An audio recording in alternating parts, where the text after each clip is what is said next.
वो मुझो यार हूँ दिल न लगी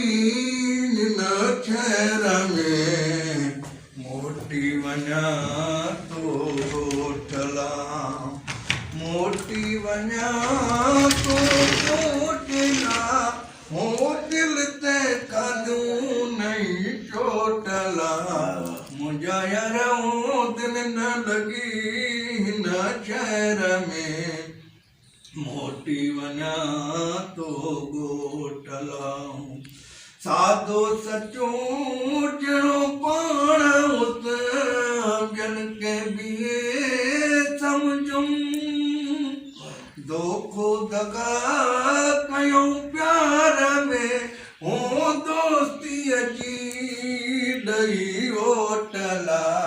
मुंहिंजा यार हूं दिल न लगी न शहर में मोटी वञा तो गोठला उजरा चेहरा ॿाहिरा अंदर बि बोली वाह बाबा वाह ओ उजरा चेहरा ॿाहिरा अंदर बि बोली मुर्का जमी जे मुंह ते हूं मन में सदाई कोटला मुझा यार हूं दिल न लगी न शहर में मोटी वञा तो गोठला वो जाने फिदा जैसे कयम तिनी बिना डुकड़ा वो जाने फिदा जनते कयम तिनी बिना डुकड़ा मूं त घायल सबके ॾिनी हो कुर्ब संधी कोटला मुंहिंजा यार हूं दिल न लगी न शहर में मोटी वञा तो गोठला मां ईंदुमि इंशाअल्लाह वीडियो ठाहींदासीं तव्हांजा 3-4 ठाहींदासीं ऐं तव्हां उन ते जेको आहे तरियल शइ वग़ैरह न खाइजो वीडियो 3-4 तव्हांजे इंशाअल्लाह ठाहे असां हलाईंदासीं सर तव्हांखे कीअं लॻो अॼु ताहिर मलई जो वाल साहब ऐं कमाल होए बाबो तो कुंज नालो तुम्हें तो निकले चुके रुस्तम ऐं बहितरीन आवाज़ में अल्लाह कुदरती बात आहे अल्लाह जेके ॾे मौला साईं तव्हांखे आवाज़ सां नवाज़ियो आहे इंशाअल्लाह नेक्स्ट टाइम अचिबो तव्हांजा 4-5 गीत इंशाअल्लाह असां रिकॉर्डिंग करे असां पूरी दुनिया खे ॿुधाईंदासीं तव्हांजो इहो आवाज़ इंशाअल्लाह गूंजंदो अलाह जे हुकुम सां मां भाग्य जो थोड़ो ॿुधाए छॾियो थोड़ा भाई नंढड़ी बि नथी हले ॾाढो आहे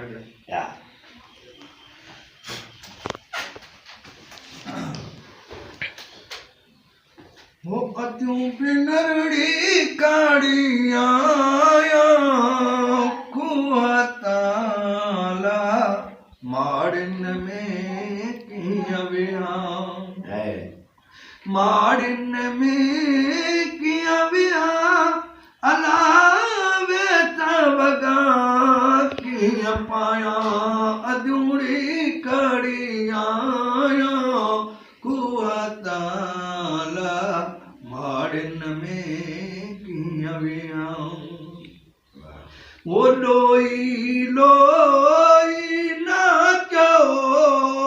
लोई पानी लीड़ वो लोई लोई नाचो लोई पानी लीड़ मारूं तमू जमरा में वो किलो काइन खीरा अधूरी कड़िया कुआताला माड़न में किया विया वो लोई लोई नाचो लोई बाणी लजा वो लोई लोई नाचो लोई बाणी लजा हिकु लजाई काक के वो भी